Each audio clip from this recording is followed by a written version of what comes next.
दोस्तों, जब भारत ने आईएनएस विक्रांत बनाया, ये जो नया वाला एयरक्राफ्ट कैरियर बना है जो कि बिल्कुल तैयार है ऑपरेशनल होने के लिए, शायद हो भी गया हो, अभी तक उसका अनाउंसमेंट नहीं किया गया। उसको बनाने में खर्च आया था 20 से लेकर 30,000 करोड़ रुपए। यानी पूरा उसको बनाने में जितना खर्च लगा होगा, उसके ऊपर जो फाइटर जेट वगैरह डिप्लॉय किए जाएंगे, इन सब का खर्च कुल मिलाकर 20 से लेकर 30,000 करोड़ रुपए आने वाला है।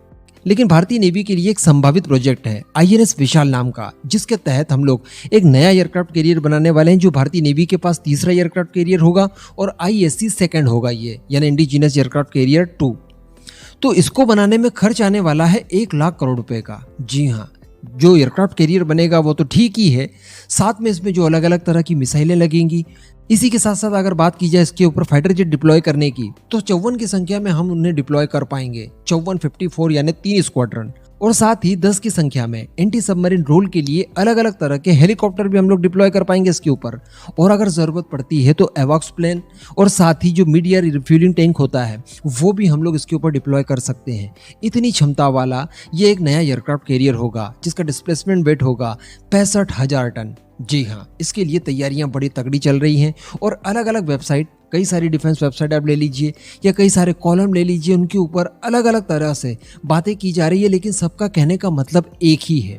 तो अल्टीमेटली ये कहा जा सकता है, आगे मैं इस वीडियो में आपको साबित करके बता दूंगा कि भारत की तरफ से पूरी तैयारी कर ली गई है आईएनएस विशाल को लेकर, जो कि भारतीय नेवी के लिए सबसे ज्यादा रिक्वायर्ड है इस समय।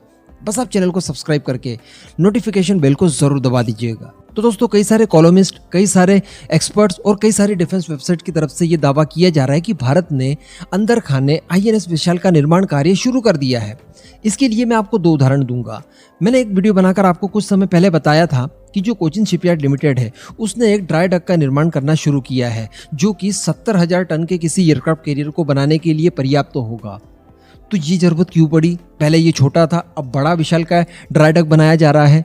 तो डेफिनेटली ये भारत की आगामी रिक्वायरमेंट को देखते हुए बनाया गया होगा। इसी के साथ साथ जो इलेक्ट्रोमैग्नेटिक एयरक्राफ्ट लॉन्चर्स होते हैं वो भी डीआरडीओ की तरफ से बनाए गए हैं।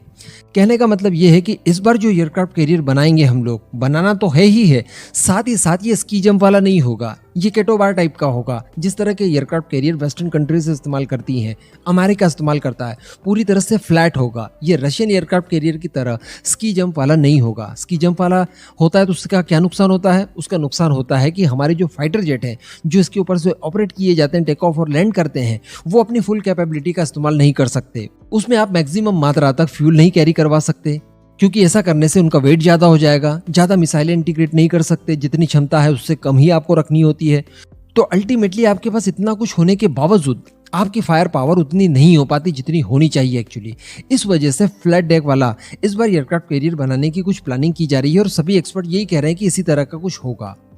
अभी मैं आपको बता दूं खर्च की बात, तो जो हमने आईएनएस विक्रांत बनाया ISE-1, उसमें खर्च आया था 20 से 30,000 करोड़ का। लेकिन ये अगर हम लोग बनाते हैं आईएनएस विशाल जो कि 65,000 टन कैपेसिटी का होगा, तो इसमें हमें कुल खर्च आने वाला है एस्टिमेटेड 1 लाख करोड़ रुपए का। जी हाँ, ये बहुत विशाल काय खर्च है। अभी इसके पीछे कारण बताया जा रहा है कि एक तो ये बड़ा होगा, नई टेक्नोलॉजी के साथ होगा, दूसरी बात इसके ऊपर जो फाइटर जेट डिप्लॉय करने के नंबर होगा वो कई ज्यादा होगा। पूरे 3 स्क्वाड्रन आप टेड BF की इसके ऊपर डिप्लॉय कर सकते हैं, यानी 54 के नंबर में। साथ ही आप एंटी सबमरीन वॉरफेयर के लिए 10 अलग अलग तरह के हेलीकॉप्टर भी डिप्लॉय कर सकते हैं।